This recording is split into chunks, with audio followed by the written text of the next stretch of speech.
Estamos celebrando hoy, que es el día de ayer, pero he querido celebrar hoy a San José Calasanz,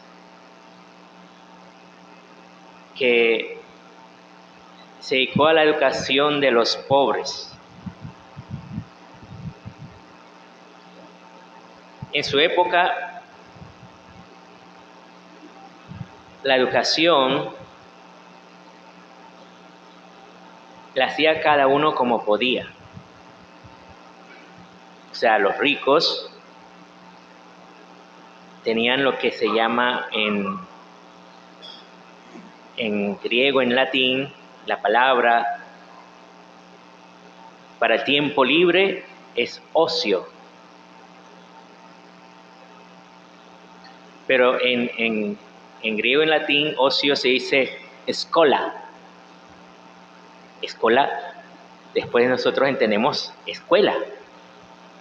O sea, el tiempo libre no era para estar vagando, sino para estudiar.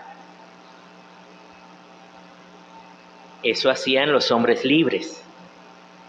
Tenían ese tiempo para estudiar. Los esclavos no. En el tiempo de los griegos y los romanos, los esclavos no tenían derecho al estudio. Solo los hombres libres. Obviamente, cuando termina el Imperio Romano, hay mucha gente pobre que no tiene acceso al estudio. Normalmente solamente los ricos tenían ese acceso. Y no porque estuviera prohibido que estudiaran los pobres, sino porque no tenían tiempo, ese tiempo libre. Y hubo un primer intento de difundir la educación en la época de Carlomagno, porque él escribe, había enseñanza en todas las catedrales y en todas las abadías, había enseñanza para los monjes y para aquellos que se estaban preparando al sacerdocio. Entonces Carlomagno le pide a los obispos en sus catedrales y a los abades en sus monasterios que abran las escuelas a todos, no solo a los que estaban preparándose para el estudio eclesiástico o para ser religiosos. Y de hecho, en esa época lo hicieron. Pero va a lo mismo. Generalmente era la gente de cierto estatus que podía entrar porque los pobres no tenían el tiempo para estudiar. Tenían que estar trabajando de sol a sol, podríamos decir.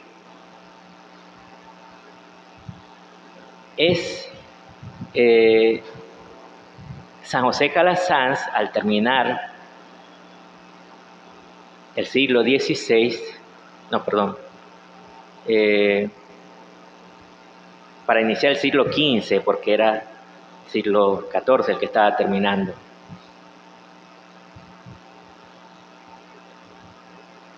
Entonces, en el año 1600, él funda la primera iglesia, la primera escuela popular gratuita. O sea, escuela abierta y dirigida especialmente para los pobres. Especialmente para los pobres. Esto fue una novedad. San José Calasanz incluso pide al Papa que se le permita formar una orden religiosa dedicada a la educación.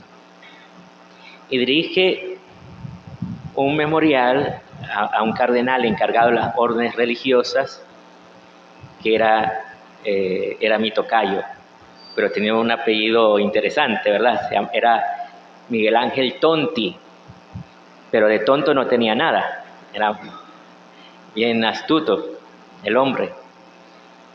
Le escribe ese memorial al cardenal San José Calasanz, mostrándole cómo realmente la educación, especialmente, no solo de los niños, sino especialmente de los niños pobres, es un ministerio y un servicio a Dios. Y un ministerio dentro de la Iglesia Católica. Entonces va a ser aprobada su orden. Lamentablemente, como siempre en muchas cosas, la Iglesia es humana, tiene su aspecto divino y su aspecto humano. Surgen las envidias, surgen los pecados. Entonces, finalmente, por diversas situaciones, cierran la orden. Pero San José Calazán siempre tuvo la esperanza de que se iba a volver a abrir. Siempre, porque él estaba seguro que esa era una obra de Dios. Es una obra de Dios, entonces se iba a volver a abrir. Hoy en día, yo estudié el Colegio Calazán de aquí, no mucho, 2 años, los últimos 2 años, cuarto y quinto año. Y para mí fue bien interesante conocer ese lema que los padres escolapios tienen, que es la piedad y letras. Piedad y letras. O sea, enseñar la piedad, pero también enseñarles no solo a escribir como caligrafía, no, sino a razonar, a tener un pensamiento crítico. Porque eso es lo característico de la Iglesia Católica. Lo característico de la Iglesia Católica es darnos un pensamiento crítico. Cierto, hay cosas que nosotros creemos y lo creemos porque realmente Dios ha actuado en nuestra vida. Pero no lo creemos de una manera ingenua, por así decir. De una manera como si no pensáramos, sino que la fe va dentro de un razonamiento crítico. Y la fe observa todas las cosas del mundo con razonamiento crítico. O sea, nosotros no podemos aceptar las cosas del mundo solo porque están de moda, sino tenemos que darnos cuenta si esto realmente, si lo que está en el mundo nos beneficia o no. Porque el mundo nos lleva a la esclavitud del pecado, nos lleva a destruir la familia, nos lleva a la promiscuidad,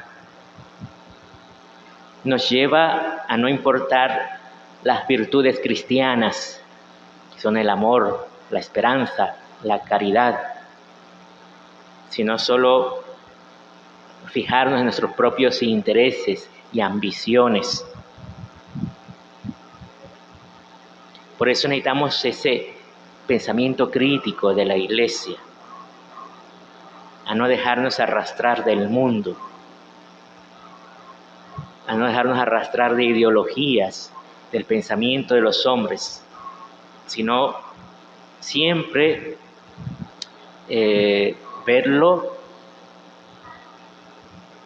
razonando bien, razonando, cierto, desde la fe, pero desde una fe que no es simplemente una fe ciega, sino que muy por el contrario, una fe que observa bien las cosas, las analiza y dentro de la oración la discernimos.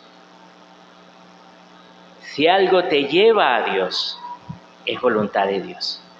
Si algo te aparta de Dios, no es voluntad de Dios. El pecado, por ejemplo, no puede ser voluntad de Dios. Es que nos queremos mucho y nos vamos a vivir juntos. Pero vas a ir en pecado, sin casarte por la iglesia, eso no es voluntad de Dios. ¿Qué significa que no es voluntad de Dios? Que eso te va a llevar a la muerte. Porque te lleva al pecado, te lleva a la muerte, automáticamente. Oremos para que el Señor siempre nos dé la luz de la fe y podamos tener ese pensamiento crítico ante las cosas y las decisiones que tenemos que tomar.